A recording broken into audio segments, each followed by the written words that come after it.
बिलासपुर नगर पंचायत के 1 साल पूरा होने पर राजेंद्र इंटर कॉलेज बिलासपुर में एक कार्यक्रम का आयोजन किया गया, जिसमें जेवर विधायक धीरेन्द्र सिंह जी और बिलासपुर की चेयरमैन लता सिंह और उनके पति संजय भैया और बिलासपुर कस्बे के सभासद और प्रतिष्ठित लोगों ने हिस्सा लिया। इस मौके पर जिन छात्र छात्राओं ने अच्छा प्रदर्शन किया उन्हें सम्मानित किया गया।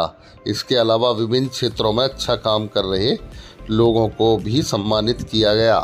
इस मौके पर फलक लाइफलाइन हॉस्पिटल के डॉक्टर तकी इमाम और राजेंद्र इंटर कॉलेज के प्रधानाचार्य मुकुट सिंह बौद्ध, दिशा पब्लिक स्कूल की प्रधानाचार्य आभा कटियार, एसडी कन्या इंटर कॉलेज की प्रधानाचार्य ममता शर्मा जी, राखी जोगी और नगर पंचायत में सेवा कर चुके हाजी अब्बास जी को भी सम्मानित किया गया।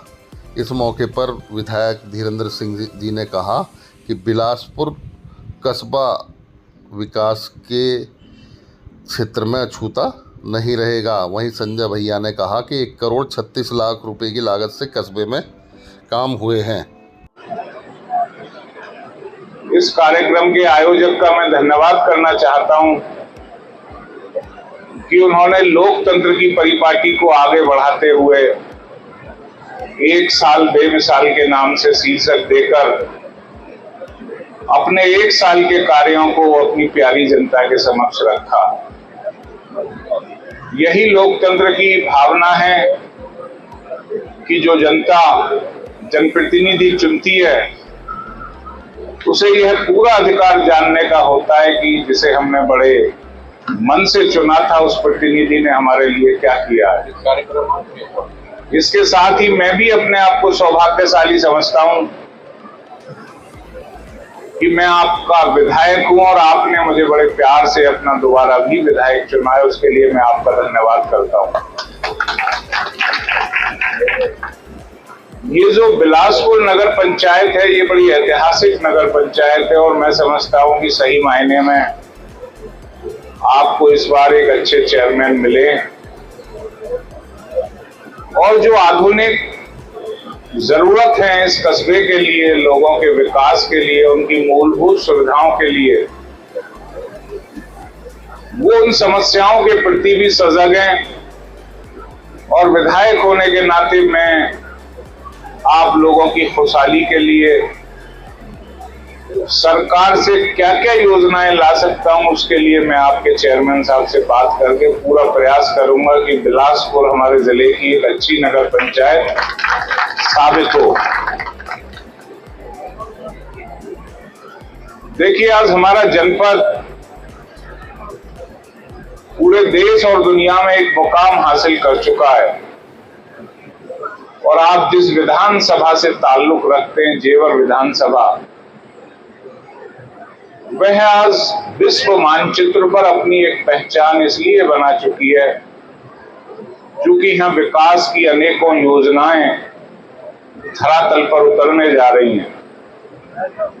वह योजनाएं जिनसे आपका नजरिया, आपकी जीवन शैली और आपकी खुशहाली का रास्ता बनेगा, ऐसी योजनाएं इस जेवर विधानसभा में आ रही हैं।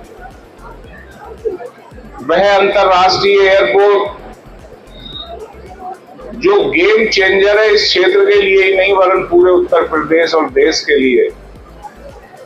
आपको पता होना चाहिए कि आने वाले समय में आपकी यह विधानसभा उत्तर प्रदेश की जीडीपी का एक बहुत बड़ा हिस्सा तय करने जा रही है और यह जो योजनाएं हैं उसकी किरणें निश्चित तौर से आपकी खुशहाली का माध्यम बनेंगी। अनेकों ऐसे रोजगार के अवसर यहाँ के नौजवानों को मिलेंगे जिनसे उनके भविष्य की योजनाएं परवान चढ़ेंगी। अभी मैं ममता जी से बात कर रहा था तो आने वाली 9 जून को हमारे चेयरमैन साहब ममता जी मिलकर एक कार्यक्रम का आयोजन करेंगी जिसमें वो छात्राएं जिन्होंने 80% अंक से ज्यादा प्राप्त किए हैं और वो नौजवान बच्चे जिन्होंने 90% अंक से ऊपर अंक प्राप्त किए हैं, वो उस कार्यक्रम में मौजूद रहेंगे जिन्हें मेरी तरफ से पारितोषिक से नवाजा जाएगा और उनकी हौसला अफजाई की जाएगी। इसलिए 9 जून को आप सभी लोग तैयार रहें और इसी विद्यालय प्रांगण में वो कार्यक्रम होगा, जिस पर मैं अपने बच्चों से चर्चा करूंगा इस क्षेत्र की विकास योजनाओं पर और उनके भविष्य के निर्माण की योजनाओं पर। क्योंकि आप हमारे देश का भविष्य हैं। मेरे अंदर जो भी क्षमता है और जो भी जानकारी है, मैं चाहूंगा वो मैं आपसे शेयर करूं, जिससे आप अपने भविष्य के निर्माण के पथ पर सही तरीके से अग्रसर हो सकें।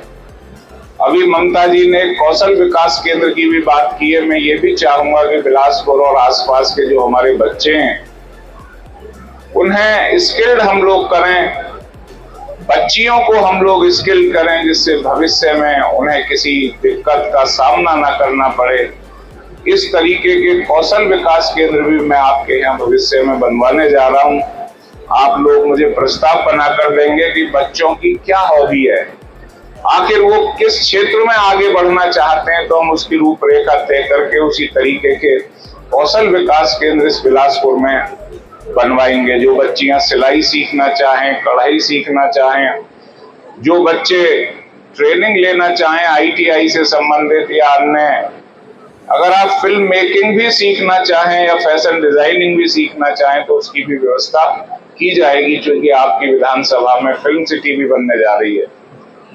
कुल मिलाकर पुनः मैं बिलासपुर नगर पंचायत के सभासदों और यहाँ के चेयरमैन का धन्यवाद करता हूं कि जिस मनोयोग से वो बिलासपुर के विकास को लेकर आगे बढ़ रहे हैं। निश्चित तौर से आने वाले 4 साल में आपका कस्बा आधुनिक सुविधाओं से लैस होगा और यहाँ के लोगों के पास वो सभी मूलभूत सुविधाएं होंगी जो इस वक्त की जरूरत है। इन्हीं शब्दों के साथ और इस कार्यकाल में कुछ समस्याएं भी रही, कुछ अनुरूप आपसी विरोध मतभेद भी छोटे मोटे रहे, कोई बात नहीं, सभी का सहयोग रहा, कस्बे का सहयोग रहा। और विशेषकर जो हमारी नगर पंचायत की टीम और जो हमारे मेंबर साहब हैं, इनका सबसे बड़ा सहयोग तो ये रहा कि जिस दिन विधायक जी कार्यकाल शुरू हुआ तो उन्होंने एक ही बात कही कि चेयरमैन साहब गलत में साथ नहीं है और अच्छे में आपके हर तरह साथ हैं, आप फ्री हैंड होकर काम करो, हम हर तरह से आपके साथ हैं। क्योंकि मैं सबसे ज्यादा जो डर रहा था वो मेंबरों से डर रहा था, इसीलिए ये मेंबरों से डरा रहे थे कि मेंबर काम नहीं करने देते जी, विरोध करते जी। पर मैं तो सौभाग्यशाली कहूंगा अपने आप को कि ऐसे साथी मुझे मिले हैं कि जिन्होंने हर तरह से साथ दिया और विरोध तो कहीं भी जताया नहीं किसी भी तरह का। और आगे भी मैं उम्मीद करूंगा, आशा करूंगा कि ऐसे ही मेरे साथ खड़े रहेंगे और हम सब मिलकर कस्बे के लिए काम करते रहेंगे। और सभी कस्बे वासियों का बहुत बहुत धन्यवाद है। हमारे चेयरमैन साहब राकेश जी पूर्व चेयरमैन रही हैं, बहुत उनका सहयोग रहा। हर सब 29,98,000 रुपए। इमरान के मकान से हसीना के मकान तक CC रोड व नाली निर्माण हुआ, जिसकी लागत 1,12,000 रुपए। अमरेश के मकान से सदन के मकान तक CC रोड व नाली निर्माण हुआ, जिसकी लागत 2,98,000 रुपए। RG मॉडल स्कूल तक CC रोड और नाली निर्माण जिसकी लागत 4,12,000 रुपए। धोबी धर्मशाला का रिनोवेशन हुआ, उसकी लागत 5,23,000 रुपए। अलौदा रोड बांजरपुर मार्ग पर तालाब के पास RCC में घूम पाइप की बहुत बड़ी समस्या थी। हमारी जो वाल्मीकि बस्ती थी उसमें पानी बैक मारता था और बस्ती में पानी आ जाता था, जिसकी समस्या बहुत बड़ी थी। उसके लिए हमने उस पुलिया को थोड़ा बड़ा किया है, जिसकी लागत है 2,24,000 रुपए। धनकौर सिकंदराबाद मेन रोड पर तिरंगा लाइट का कार्य कराया, 1,91,000 रुपए उसकी लागत रही। धनकौर सिकंदराबाद नगर पंचायत बिलासपुर में स्वागत द्वार लगाने का कार्य हुआ, जिसकी लागत 1,74,000 रुपए रही। हमारे कस्बे में 2 प्राथमिक विद्यालय हैं विधायक जी, जिसमें एक में तो व्यवस्था ही नहीं थी बैठने की, मात्र 12 बाय 12 के 2 कमरों में 100-125 बच्चे पढ़ रहे थे, जिसमें एक ही क्लासरूम में 3-3 क्लास चल रही थी। उसका कार्य हुआ, वो आपका आशीर्वाद से ही हो पाया वो भी। उसके 4 कमरे, बाउंड्री वॉल और बाथरूम की व्यवस्था हम उसमें कर पाए हैं, जिसका काम चल रहा है। 22,66,000 रुपए की लागत उसमें आई। दूसरा विद्यालय था जिसमें कमरे तो थे लेकिन फर्श, बाथरूम और पानी की व्यवस्था नहीं थी, वो आपका आशीर्वाद से वो हो गई है और 12 लाख के आसपास का इसका भी एस्टिमेट है। 4 ट्रांसफार्मर, क्योंकि बिजली की बहुत बड़ी समस्या पहले भी थी और अब कुछ गर्मी बढ़ गई है। और विधायक जी आप तो हम रोज अखबार में देख रहे हैं, आप भी लड़ी रहे क्षेत्र की लड़ाई, रोज कहीं ना कहीं बिजली विभाग से आप मीटिंग भी ले रहे हो, ऊपरली क्लास लगाई रही और कस्बे को भी आपके आशीर्वाद से 4 ट्रांसफार्मर नए मिल गए हैं, जिनमें से 2 तो अगले 2 से 4 दिन में और ज्यादा से ज्यादा इस हफ्ते में चालू हो जाएंगे 200 kVA के, और जो बाकी के 2 हैं उनमें शायद महीने से 2 महीने का टाइम लग जाएगा। तो ये बहुत बड़ी उपलब्धि है, क्योंकि बिजली की बहुत बड़ी समस्या थी कस्बे में बहुत लंबे टाइम से। तो ये काम जो हम कर पाए, और इसकी जो टोटल लागत आई है 1,26,36,000 रुपए टोटल लागत इसकी अभी तक रही। क्या कार्यक्रम हुआ संजय जी आज? आज कार्यक्रम रहा 1 साल बेमिसाल। आज नगर पंचायत बिलासपुर को 1 वर्ष पूरा हुआ है, पूरा एक कार्यकाल पूरा हुआ है, और इस कार्यकाल में जो भी विकास कार्य हम बिलासपुर के लिए कर पाए, अपने सभासदों के साथ मिलकर, विधायक जी के आशीर्वाद से, नगर पंचायत की पूरी टीम के साथ मिलकर, उन सब का ब्यौरा हमने जनता के सामने दिया है। और कुछ जो मेधावी छात्र बिलासपुर कस्बे के जिन्होंने अच्छा रिजल्ट दिया है, अच्छी उपलब्धि हासिल की है, बिलासपुर के स्कूल रहे हों चाहे वो बाहर के स्कूल रहे हों, उन बच्चों को सम्मानित किया है, जिससे उन्हें एप्रिसिएशन मिले और उनको देखकर दूसरे बच्चों को भी एप्रिसिएशन मिले। उसको भी हमने इसमें आज शामिल किया, बहुत अच्छा लगा। और विधायक जी का भी बहुत अच्छा आश्वासन भी रहा, आशीर्वाद रहा, उन्होंने आगे भी हमें इसी तरह आशीर्वाद बनाए रखने के लिए आश्वासन दिया है। भविष्य की योजनाएं, जो समस्याएं हैं कस्बे की, पानी की बहुत बड़ी समस्या है, टंकी की आवश्यकता यहाँ है, तो सड़कों की है, और बिजली की समस्या है, जिस पर हम समाधान करने में कामयाब हो पाए हैं। बाकी कुछ अभी बाकी है, 2 ट्रांसफार्मर आज लग जाएंगे, आज कल में 2 और अभी आगे लग जाएंगे, 2 महीना, अगले महीने से 2 महीने में लग जाएंगे। बाकी बहुत सारे काम हैं जिन्हें हम आगे अपने प्रस्ताव बना के तैयार हैं, जो विधायक जी को देने और आगे बढ़ाना है उनको।